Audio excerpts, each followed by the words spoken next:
Hello friend. तो आज की वीडियो में हम आप लोग के लिए एक और सेट लेकर के आ गए हैं। तो यदि यह सेट आपको अच्छा लगे तो लाइक और सब्सक्राइब जरूर कीजिएगा। इस सेट को आप पूरा देखिए, इसको डिस्कशन के साथ हम इसको आज सॉल्यूशन के साथ हम इसका डिस्कशन करवा रहे हैं। तो आप बारीकी से इस चीज़ को देखिएगा और आप भी बनाइए और देखिए कि मेरा तैयारी कितना हुआ है। तो चलिए देर नहीं करते हुए वीडियो को हम शुरू कर लेते हैं। सबसे पहला क्वेश्चन है, लोहे के एक ठोस आयताकार गुटके को किसी मेज के शीर्ष पर इसके भिन्न भिन्न फलकों को मेज को स्पर्श करते हुए रखा गया है। ठीक है, भिन्न भिन्न फलक को मेज को स्पर्श करके रखा गया है और भिन्न भिन्न प्रकरणों में लोहा का यह ठोस ठोस गुटका आरोपित करेगा। बताइए कैसा बल ये आरोपित करेगा, आपसे ये पूछा गया है। तो भिन्न भिन्न बल आरोपित करेगा, भिन्न भिन्न दाब आरोपित ऐसा नहीं होगा। भिन्न भिन्न बल परंतु समान दाब ऐसा भी नहीं होगा। समान बल समान दाब ऐसा भी नहीं होगा। होगा आपका समान बल, समान बल लग रहा है उस पर किंतु परंतु भिन्न भिन्न दाब उस पर लग रहा है। तो आंसर होगा 4 नंबर आपका। क्योंकि आप देखिए आपके पास टेबल है, उस पर लोहा का आप गुटका रखिएगा तो जिस एरिया में जितना वो एरिया छेकेगा, ठीक है, समान बल तो उस पर लग ही रहा है और जिस जिस एरिया पर वो टच कर रहा है वहां जितना एरिया अधिक लेगा उस अनुकूल उस पर दाब लगने वाला है। तो आंसर होगा आपका 4 नंबर। नेक्स्ट क्वेश्चन लेते हैं, इसको बनाइए आप। कहता किसी गतिमान कार की पथमापी ऑडोमीटर, तो ऑडोमीटर जानते हैं कि दूरी मापने वाला होता है गाड़ी में। 8 बजे पाठ्यांक देखा कि इतना किलोमीटर है और 10 बजे पाठ्यांक देखा कि इतना किलोमीटर है। तो यह कार टेढ़ी मेढ़ी पथ पर असमान चाल से गति करती है। तो कार का औसत चाल पूछ रहा है। चाल किसमें पूछ रहा है? मीटर पर सेकंड में पूछ रहा है। तो इस चीज को आप जरूर गौर में रखिएगा। तो इसमें से इसमें घटाएंगे तो हमको पता चलेगा कि 2 घंटा में हम कितना किलोमीटर चले हैं। तो जब 3660 में से 36540 घटाएंगे हमको मिलने वाला है 21। 120 किलोमीटर चला। कितना घंटा में चला ये बताइए? 2 घंटा में चला। अब दो तो ये हो गया किलोमीटर पर घंटा। अब इसको मीटर पर सेकंड में हमसे पूछा गया है, तो जब मीटर पर सेकंड में पूछा गया है तो 5/18 से इसमें गुना करेंगे।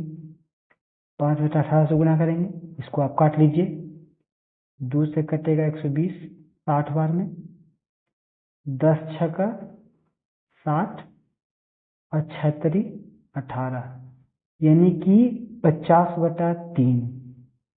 50/3।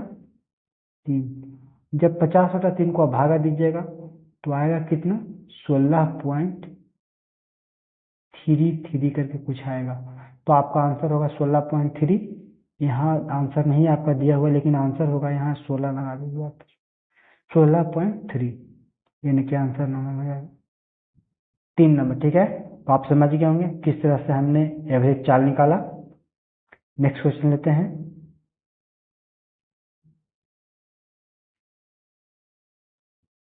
इस क्वेश्चन को देखिए, नीचे दिए गए जंतु कोशिका में आरेख ए बी सी और डी को सही नाम से अंकित करना है।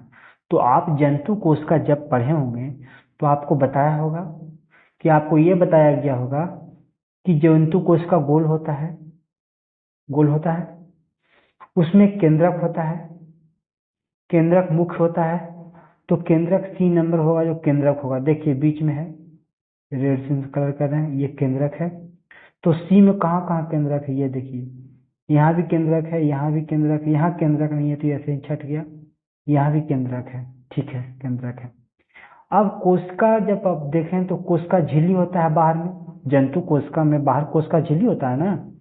तो डी नंबर होगा जो कोशिका झिल्ली होगा। डी नंबर आप देख पा रहे हैं कोशिका झिल्ली। तो कोशिका झिल्ली कहाँ है आप देख लीजिए, कोशिका झिल्ली कहाँ है आप देखिए, कोशिका झिल्ली कहीं है डी नंबर में।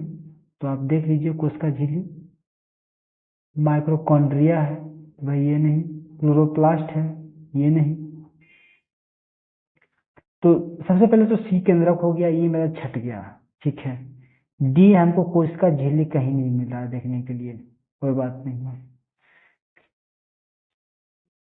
तो डी कोशिका झिल्ली होगा, गौर से नहीं डी कोशिका झिल्ली नहीं होगा, कोशिका झिल्ली ए होगा।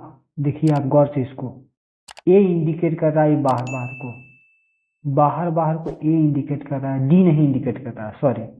तो कोशिका झिल्ली यहाँ भी है, यहाँ भी है।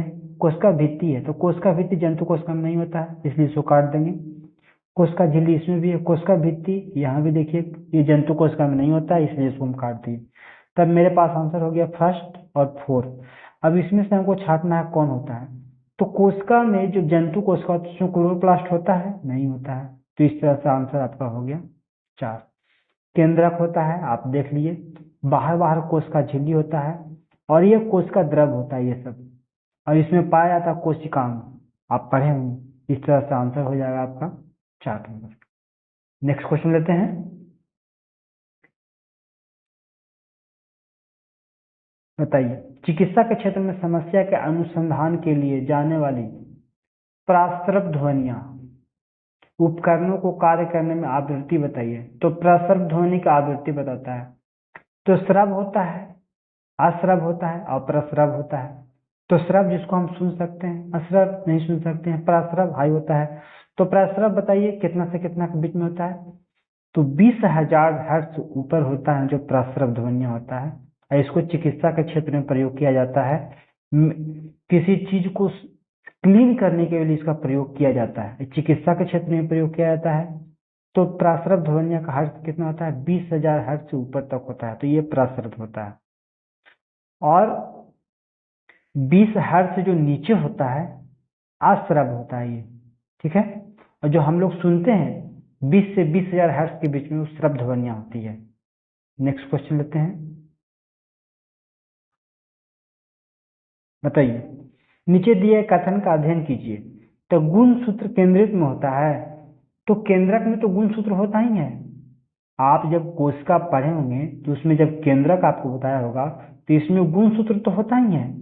तो ये पहला तो सही है, बीज गुणसूत्र में स्थित होते हैं, तो सही बात है। गुणसूत्र में ही तो जीन होता है, तो ये भी सही बात है। एक कोशिकीय जीव श्वसन और जनन करते हैं, बताइए। तो एक कोशिकीय जीव श्वसन जनन करते हैं, आप बताइए।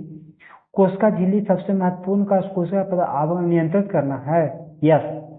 कोशिका झिल्ली का काम होता है महत्वपूर्ण कार्य, कोशिका में जो पदार्थ का आवागमन होता है उसको नियंत्रित करता है कोशिका झिल्ली। तो मेरा आंसर होगा 1, 2 और 4। 1, 2, 4 कहाँ है, देखिए। एक कोशिकाएं जीव श्वसन और जनन करते हैं, नहीं करते हैं, इस चीज को आप याद रखिएगा। चलिए नेक्स्ट क्वेश्चन लेते हैं।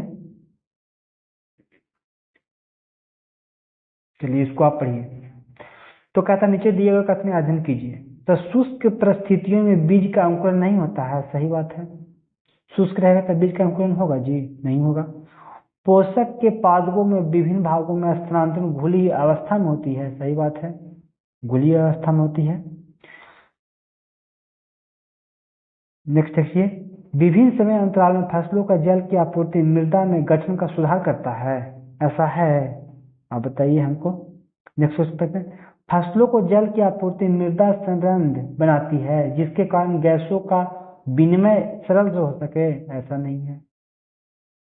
जल फसलों के पीले, शीत, पाले, शीत, गर्म वायु दोनों से रक्षा करती है, तो सही बात है। इस चीज को आप देखेंगे कहीं तो मेरा आंसर हो जाएगा फर्स्ट, सेकंड, 5। फर्स्ट, सेकंड, 5 कहाँ है, 2 नंबर मेरा आंसर होगा, ठीक है। ये भी नहीं होगा, तो मेरा आंसर होगा फर्स्ट, सेकंड, 5। नेक्स्ट क्वेश्चन लेते हैं। चलिए इस क्वेश्चन का आंसर दीजिए। कहता मानव नेत्र के रेटिना पर बना प्रतिबिंब बताइए। ये तो बहुत आसान है, 1/16 सेकंड होता है। नेक्स्ट क्वेश्चन लेते हैं। चलिए इसका आंसर दीजिए। तो आप लेंस जब पढ़े होंगे तो आपको बताया गया होगा कि बीच में, आप जब नेत्र के बारे में आप पढ़े होंगे तो आपको बताया गया होगा कि यहाँ लेंस रहता है, तो सी में लेंस होगा, क्या होगा, सी में लेंस। तो लेंस सी में कहाँ कहाँ है भाई, देख लीजिए। सी में लेंस कहाँ कहाँ है, देखिए। सी में लेंस नहीं है, पुतली है, तो ये कट जाएगा। सी में लेंस यहाँ है, यहाँ 3 गो में सी में लेंस है, ठीक है। आप ये देख पा रहे होंगे डी, ये आगे वाला पोर्शन जो कॉर्निया होता है, तो डी में कॉर्निया कहाँ कहाँ है, देखिए डी में कॉर्निया सब जगह है, तो इसको छापने में थोड़ा दिक्कत होगा, ठीक है। ए, ए क्या होता है, पदछमा पेशिया होता है, इससे लेंस लटका हुआ रहता है, ठीक है। तो ए पदछमा पेशियां होता है, तो ए पदछमा पेशियां होता है, ये देखिए। और बी होता है परितारिका, यानी कि आंसर आपका हो जाएगा 2 नंबर। जब आप आई पढ़े होंगे तो आपको बताया गया होगा कि आई का जो आगे वाला पार्ट होता है उसको कॉर्निया कहते हैं, बीच में लेंस होता है, लेंस जो जिससे लटका हुआ होता है उसको कौन सा मांसपेशियां कहते हैं, ये सब आप पढ़े होंगे। नेक्स्ट क्वेश्चन लेते हैं। कहते आरेख के दर्शाए गए अनुसार S1 S2 S3 पृष्ठ प्रकाश गिर रहा है, देख पा रहे हैं। तो पृष्ठ जिन आपतन कोण परावर्तन कोण बराबर होगा, तो देखिए जब भी प्रकाश आएगा, जब भी प्रकाश आएगा तो जितना कोण से नीचे गिरता है उतना ही कोण से ऊपर जाता है, आपको पता होगा। जितना कोण से नीचे गिरेगा उतना कोण से ऊपर जाएगा, चाहे फर्श जैसा भी हो, ठीक है। तो ये तीनों फर्श आप देख रहे हैं, तीनों सतह पर आपतन कोण परावर्तन कोण के बराबर होगा ही होगा, इसलिए आंसर होगा तीनों पृष्ठ पर आपतन कोण परावर्तन कोण के बराबर होगा, इसमें कोई शक नहीं है, ठीक है।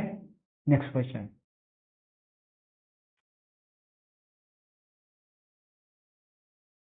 नीचे दिए गए आयताकार पात्र में जल से भरी कोई द्रव भरा है, इस देखिए पात्र है, इसमें जल भरा हुआ है, इसमें देख लीजिए।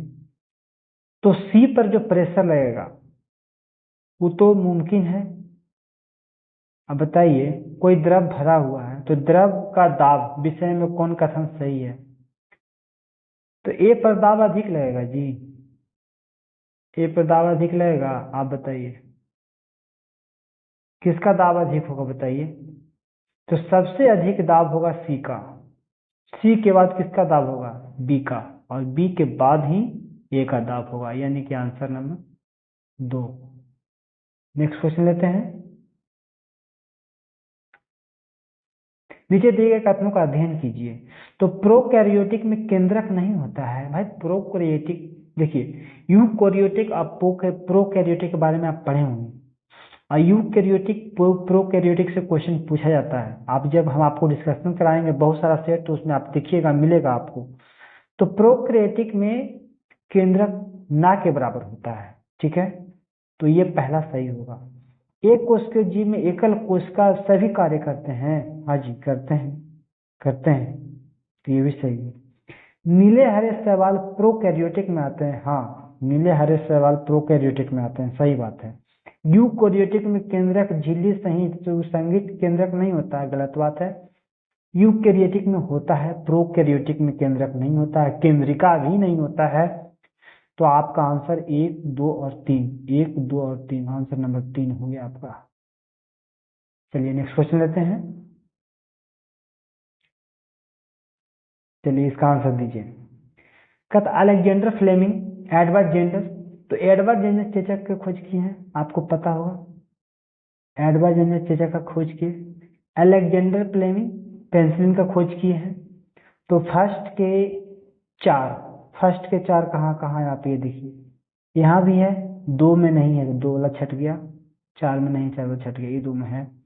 फिर आप एडवर्ड जेंडर फ्लेमिंग 5 नंबर, यानी कि 4 के बाद का 5 कहाँ है, तो 4 के बाद 5 एक ही में है, ये 3 नंबर में, गौर से देखिए। तो 3 नंबर ही आपका आंसर हो जाएगा। ऐसे मिला लेते हैं। लुइस पास्चर ने किण्वन का खोज किया है, रॉबर्ट कोच ने जीवाणु का खोज किया है। इस चीज को आप याद रखिएगा, क्वेश्चन आपसे यहाँ पे पूछा जाता है। चलिए नेक्स्ट क्वेश्चन लेते हैं। अमीबा के पदार्थ किसमें सहायक हैं, तो हम अमीबा के बारे में एक वीडियो बनाए हैं, अपने चैनल पर दिए हुए हैं, आप उसको देख सकते हैं। केवल गति प्रदान करता है, नहीं, अमीबा में जो पदार्थ होता है वो केवल गति प्रदान नहीं करता है, वैसे है गति देना या भोजन पकड़ना दोनों उसका काम है, तो आंसर हो जाएगा 2 नंबर, ठीक है। नेक्स्ट क्वेश्चन लेते हैं। कहता नीचे दिए गए कुछ जीव दिए हुए हैं, बताए तो परजीवी का वर्ग क्रिएट करना है। इसमें परजीवी कौन कौन है ये बताना है। तो खटमल परजीवी है, जो परजीवी है, अमरबेला परजीवी है और जो परजीवी है। तो इस तरह से आंसर होगा 2 number, 3 number, 2 number, 3 number, 4 number, 5 number, 2 number, 3 number, 4 number, 5 number. कहीं होगा देखिए, सवाल तो नहीं है, खमीर भी नहीं है। तो 2 number, 3 number, 5 number, 2 number, 3 number, 5 number, और आप देख लीजिए 5 नंबर, 4 नंबर और 6 नंबर। 5 के बाद 6 होगा, जबकि यहाँ देखिए मिस्टेक हो गया है, तो आंसर होगा फर्स्ट।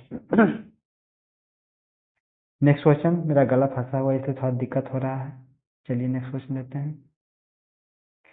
नीचे दिए गए कुछ खाद्य पदार्थ दिए गए हैं, उबले तथा पिसे आलू, उबले तथा चबाए हुए चावल, रोटी के टुकड़ा, चीनी का घोल, नारियल का तेल। आयोडीन घोल के साथ परीक्षण करने पर उपरोक्त में से कौन सा नीला काला रंग प्रदान करेगा। तो जब भी हम प्रोटीन का परीक्षण करते हैं उसमें स्टार्च है कि नहीं, तो वो नीला काला से ही होता है। ठीक है, तो आप बताइए हमको, उबले हुए और पिसे आलू, इसमें तो नीला काला होगा क्योंकि इसमें स्टार्च है। और रोटी ब्रेड है, इसमें भी स्टार्च है। तो 1 और 3 आंसर नंबर हो जाएगा। स्टार्च का आप परीक्षण पढ़े होंगे, आपको बताया होगा किस तरह से इसका परीक्षण किया जाता है। ठीक है, नेक्स्ट क्वेश्चन लेते हैं। किसी छात्र के पास हल्दी का गाढ़ा पेस्ट है, इस पेस्ट को हाइड्रोक्लोरिक अम्ल, एसिड, सोडियम हाइड्रोक्साइड बेस के जलीय विलयन में अलग अलग डालने पर यह किया रंग प्रदान करेगा। तो आप जानते होंगे कि जब हल्दी को एसिड के साथ रिएक्शन करवाया जाता है या एसिड उस पर डाला जाता है तो पीला हो जाता है, और जब बेस डाला जाता है तो वो कैसा हो जाता है, लाल हो जाता है। तो इसमें से आंसर कौन होगा, 4 नंबर।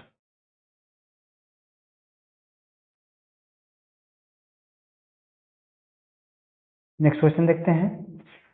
रुद्रांश के दीर्घ रोम के संदर्भ में नीचे कौन कथन सही है। बृहद्रांश और रुद्रांश आप पढ़े होंगे, आप याद कीजिए। अब रुद्रांश के मायने में रसांकुर के बारे में भी आप पढ़े होंगे, याद कीजिए, उसी से क्वेश्चन है। ये अंगुली नमक उसी संरचना होती है, इसकी संख्या हजारों में होती है। क्या होती है, इनकी भित्ति बहुत पतली होती है। सही बात है, इनकी भित्ति पतली होती है। इनमें सतह के निकट सूक्ष्म रुधिर वाहिकाएं जाल प्रसारित होती है। सही बात है, जल प्रसारित होती है। इनमें महीन छिद्र होता है जिससे भोजन आसानी से गुजरता है। ऐसा बात नहीं है, तो ये भी सही है। आंसर हो गया first, second, third. First, second, third answer number ये। तो आज का वीडियो समाप्त हुआ। यदि यह वीडियो आपको अच्छा लगे तो लाइक और सब्सक्राइब जरूर कीजिएगा। हम थ्योरी भी कुछ दिन में लेकर के आएंगे, तो आप मेरे चैनल को सब्सक्राइब कर सकते हैं। वीडियो देखने के लिए धन्यवाद।